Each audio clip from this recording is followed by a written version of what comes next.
안녕하세요. 낭만부동산입니다. 20년도, 21년도에 연끌을 해서 1주택 갭 투자를 하신 분들이 정말 많이 있죠. 지금 이제 다주택자들의 갭 투자들은 정말로 파산까지도 갈 수 있는 시나리오를 웬만한 사람들은 다 알고 있습니다.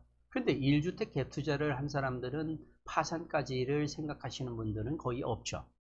근데 지금 현재 이재명 정부가 계속적으로 이야기하는 것들을 들어보다 보면 1주택 갭 투자들도 파산을 걱정해야 되는 상황에 이르고 있다는 겁니다. 그래서 그러한 파산을 하지 않고 내 집을 지킬 방법들을 지금 1주택 갭 투자자들은 찾아내야 한다는 것입니다. 어떻게 해서 파산까지 갈 수 있을까? 지금 현재 어떤 말들이 오고 가고 있는 것이고 그 말들 중에서 어떤 것이 1주택 갭 투자를 한 사람들에게 치명적으로다가 다가오고 있는지 한번 보도록 하죠. 위험한 이유는 바로 이런 겁니다. 지금 현재 갭 투자를 했다는 얘기는 전세 보증금을 안고 자기가 연끌 또는 최대로 현금 가지고 있는 것을 해서 갭 투자를 해놓은 사람들이죠.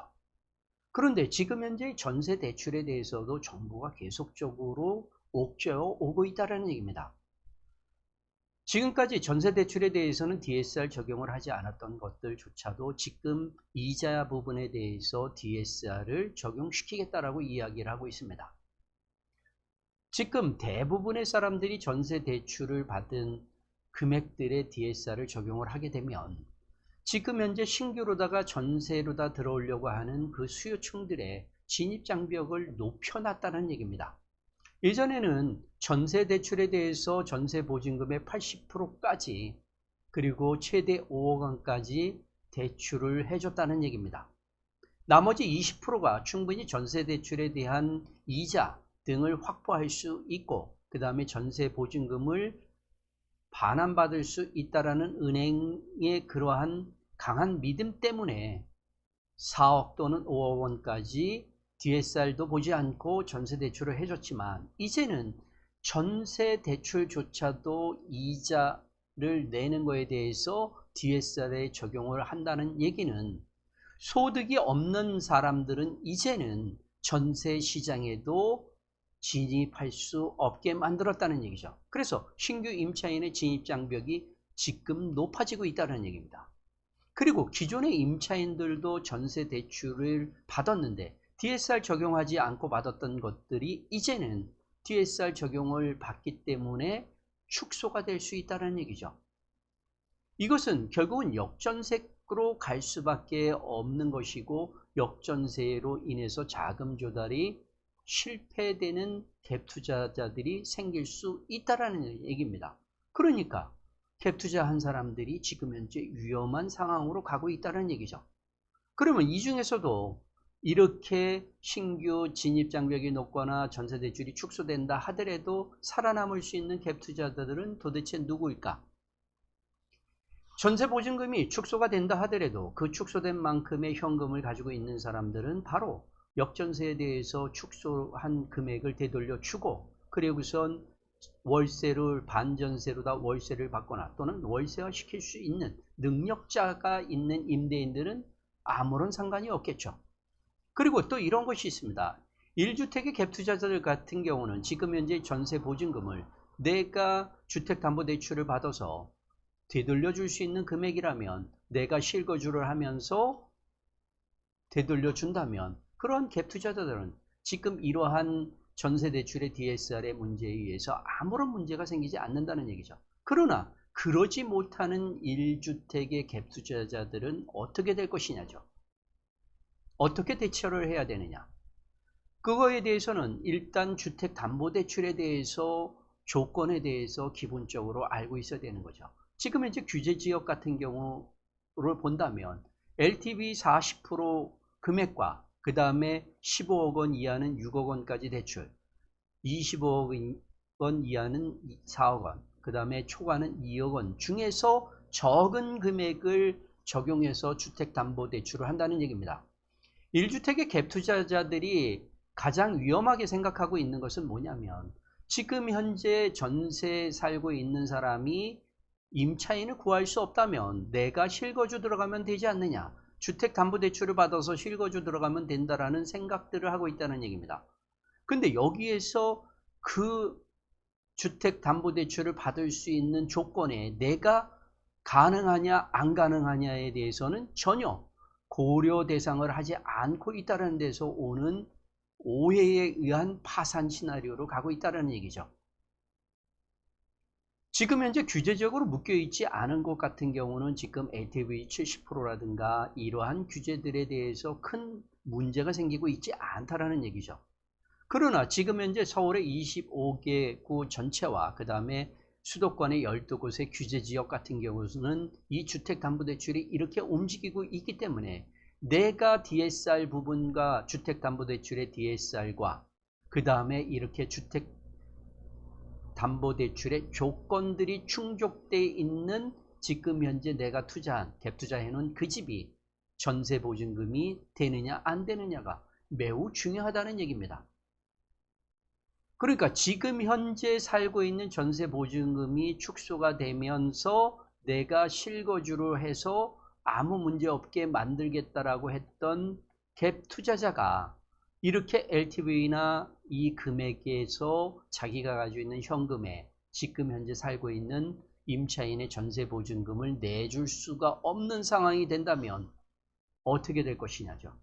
바로 이것은 결국은 갭 투자자들의 대출 불가에서 오는 파산 또는 역전세 부분에서 현금을 확보하지 못해서 전세보증금을 반환해 주지 못하는 능력에 의해서 임차권 등기와 경매로 넘어갈 수 있다는 것이죠. 그러니까 전세보증금을 못 내는 임차인의 문제보다도 이렇게 전세 대출의 진입장벽이 높아지면서 내가 갭 투자한 그 집에 전세보증금이 낮아지거나 또는 내가 실거주를 들어가려고 하고 있는데 주택담보대출 조건 때문에 대출이 불가되고 전세보증금 반환불능에 빠졌을 때에 1가구 1주택의 영끌한 갭 투자자들은 선택할 길이 없어져 버린다는 얘기입니다. 주변에 있는 가족들이나 지인들에 의해서 현금을 확보해서 내줄 수 있다면 다행이겠지만 그러지 못했을 경우에는 어쩔 수 없이 임차권 등기와 그 다음에 경매의 수순으로 넘어가서 파산까지 갈 수 있다는 얘기죠. 이것이 실질적으로 전세대출의 DSR의 파급력이라고 봐야 되는 거거든요. 전세대출이 지금 현재 중서민들의 내 집 마련에 아주 지대한 영향을 끼치고 있다는 것은 누구나가 알고 있는 것이죠. 그러나 그것이 1가구 1주택에 갭 투자를 해놓은 사람들한테 파산까지 갈 것이다라고 생각한 사람들은 거의 없다라는 얘기입니다. 이 전세보증금이라는 것은 결국은 임차인의 현금과 은행 대출로 통해서 전세보증금이 형성이 되었는데 이제는 그 전세대출의 DSR에 대해서 이야기를 하고 있다는 얘기입니다. 이것이 부동산 시장이 일어나게 되는 파급되는 일들이 어떻게 일어나는지를 우리가 알고 있어야지만 내가 이것을 어떻게 할 것이냐 1가구 1주택 갭 투자 해놓은 이 집을 어떻게 갈 것이냐에 대해서 빨리 결정할 수 있다는 얘기입니다. 지금 현재 전세대출 DSR은 결국은 전세 수요를 붕괴시키고 있다는 얘기입니다. 그러니까 1주택의 전세대출이 불가가 나온다는 얘기죠. 여러분들조차도 1가구 1주택이면서 갭 투자를 해놨는데 지금까지는 전세대출에 대해서 아무 문제 없이 DSR 적용을 안 했기 때문에 내가 전세대출을 받아서 다른 지역에서 내가 전세를 살고 있다는 얘기죠. 그러나 지금 이 정부에서 이야기하는 것들을 본다면 그렇게 갭 투자를 해놓은 1가구 1주택이 다른 곳에 전세 대출을 하는 것 자체를 불가 대출을 해주지 않겠다는 말도 서슴없이 이야기하고 있다는 것에 주목을 해야 된다는 얘기입니다. 그러니 여러분들 전세 대출이 불가가 된다면 여러분들은 전세 대출을 안 받고 다른 곳으로 월세를 살거나 이렇게 가면 될 것이다라고 생각한다는 얘기죠. 그러나 여러분들한테 전세를 내준 임대인은 어떤 상황이 될 것이냐 이거에 대해서는 우리가 쉽게 다른 임차인을 구해서 거기에 전세를 놓으면 되지 않느냐라는 생각을 하고 있다는 얘기죠. 그러나 여러분들이 그렇게 갭 투자를 해놓은 그 임차인들이 전세를 나가겠다라고 하면 여러분들은 그 사람한테 지금 현재 전세 보증금 그대로 다른 세입자가 오면 그 전세 보증금을 빼주겠다라고 하고 있지만, 아까도 얘기했듯이 전세 대출이 DSR에 들어가면서 진입 장벽이 높아지고 기존에 전세 대출 받은 사람들조차도 전세 대출이 축소가 되는 상황이면 결국은 그쪽에서도 역전세에 의해서 현금 확보를 해달라고 요구할 수밖에 없고, 그러니 여러분들이 지금 현재 살고 있는 그 집도 임대인이 그렇게 여러분들이 임대인한테 요구할 수밖에 없다는 얘기죠. 그러니까 전세 수요 자체가 지금 현재 1주택의 전세대출 불가 등에 의해서 전세 수요가 붕괴되고 있다는 얘기입니다. 지금까지 기존에 있는 전세 임차인들조차도 DSR 적용받지 않고 은행에서 전세대출을 받았던 것이 이제는 전세대출에 DSR 이자가 포함이 되기 때문에 소득이 낮은 임차인들 같은 경우는 전세대출이 축소될 수밖에 없는 상황으로 내몰리고 있다는 얘기입니다.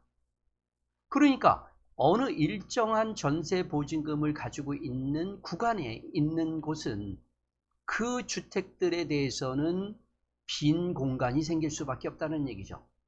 도저히 전세를 들어갈 수 없는 구간이죠. 거기다가 지금 현재 이재명 정부가 얘기하는 것들에 보면은 고가주택에 대한 전세 대출 불가도 말들이 나오고 있다는 얘기입니다. 그러니까 결국은 전세 수요가 지금 현재 붕괴가 되고 있는 것이 지금 현재 1가구 1주택 갭 투자해 놓은 사람들의 그 전세 시장에 영향을 주고 있다는 얘기죠. 그래서 많은 사람들이 이렇게 전세대출 DSR을 하게 되면 월세와 반전세로다가 시장이 바뀐다라고 하면서 많은 임차인들이 쫓겨난다라고 얘기를 하고 있죠. 그러면서 돈 있는 사람들은 월세와 반전세로 인해서 더 좋아지는 시장으로, 월세 시장으로 해서 임대 수요가 하고, 그 다음에 종부세 등을 월세로다가 전가시켜서 임대인들은 결국은 중서민들의 호주머니를 털 것이다 라고 얘기를 하고 있는 것이, 그거는 현실에서도 나올 수 있는 겁니다. 그러니까 월세와 반전세의 급속 이동은 결국은 전세대출이 불가하거나 전세대출이 축소한 사람들이 그만큼의 월세로 바꿀 수밖에 없다라는 것이고, 그리고 전세대출이 축소가 되면서 반전세, 그러면서 월세로 가는 거죠. 전세대출에 불과하고 현금이 많은 사람들 같은 경우는 전세보증금을 다 내주고 월세로 바꾼다는 것이죠.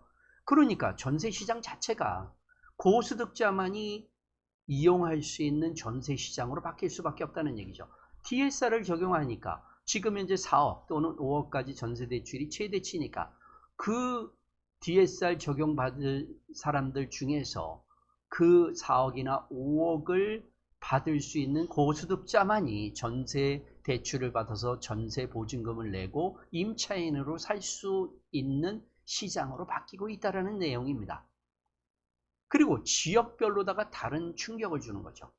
그 지역이라는 것은 결국은 상급지, 중급지, 하급지로 본다면 상급지 같은 경우, 그러니까 고가주택이나 고소득자들이 살고 있는 그러한 곳은 충분히 자기 현금이 많이 확보되어 있고 전세대출을 충분히 받을 수 있기 때문에 전세보증금이 완만하게 하락을 하거나 또는 버티거나 아니면 상승하는 쪽으로다가 상급지는 움직일 것이고요.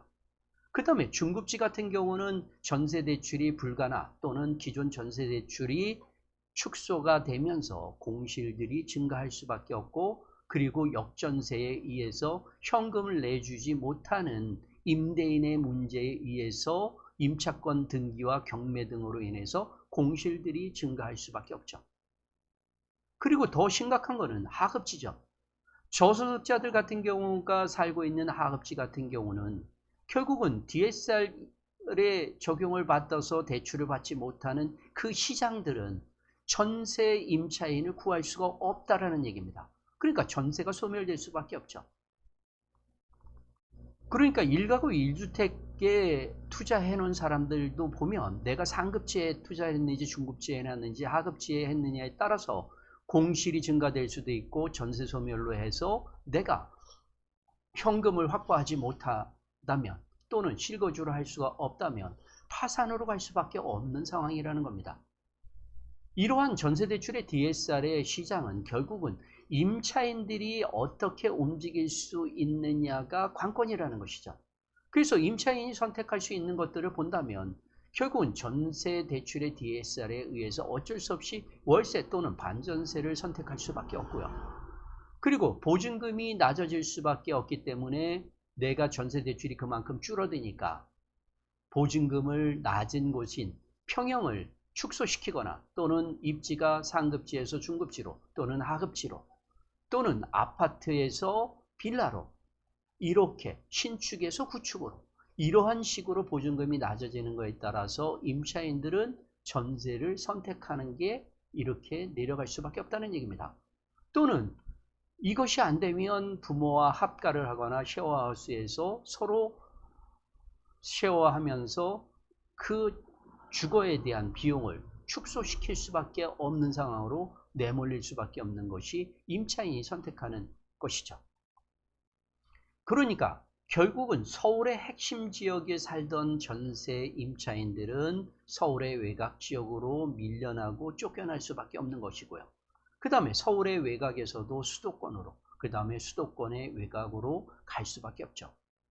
그러면 지방의 중소도시나 광역시로 이전하면 되지 않느냐라고 하지만 실질적으로 내가 출퇴근할 수 있는 거리라든가 이러한 것들을 고려해서 움직일 수밖에 없다는 얘기입니다. 그러니까 지금 현재 상급지에서 출퇴근 거리라든가 이러한 것들에 의해서 움직일 수 있는 중급지, 하급지까지 임차인이 움직일 수밖에 없다는 얘기죠. 여기에는 학군이라든가 주거환경, 생활환경 등을 포기하면서 갈 수밖에 없는 것이 지금 현재 전세대출의 DSR을 적용을 하면서 임차인이 선택할 수밖에 없는 것들이라는 것이죠. 그러니까 임차인들이 이러한 상황에 오기 때문에 결국은 다주택자나 1주택에 갭투자를 한 사람들은 이렇게 자금 조달이 실패되는 임대인들은 결국은 파산 쪽으로 갈 수밖에 없다는 얘기입니다. 임차인이 어쩔 수 없이 움직일 수밖에 없는 상황에서 그거에 따라서 거기에 대응할 수 있는 갭투자 임대인들은 살아남을 수 있겠지만 내가 현금 확보도 어렵고 실거주 주택담보대출을 해서 실거주도 어려운 갭투자자들은 선택할 수 있는 길이 없다는 것이죠. 처분을 당할 수밖에 없는 것이라는 겁니다. 그러니까 지금 현재 이재명 정부가 얘기하는 이 수많은 말들 속에서 과연 1가구 1주택 갭투자 20년도 21년도에 갭투자 한 사람들은 이러한 것을 어떻게 헤쳐나갈 것이냐. 그러기 위해서는 결국은 내가 지금 매도를 하는 것이 유리하다면 빨리 매도를 해야 된다는 얘기죠.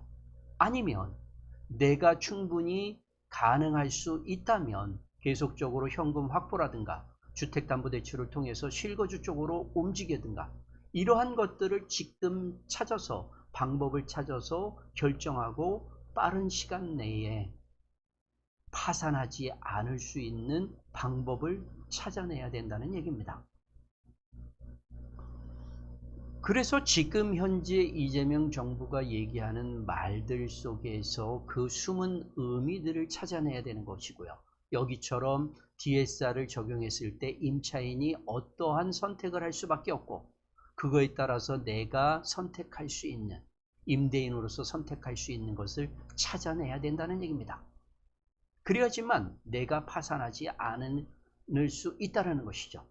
지금까지 낭만부동산이었고요. 이 내용이 여러분들에게 도움이 됐다면 낭만부동산 구독과 좋아요 눌러주시고요. 알람 부탁드립니다. 시청해 주셔서 정말 고맙습니다.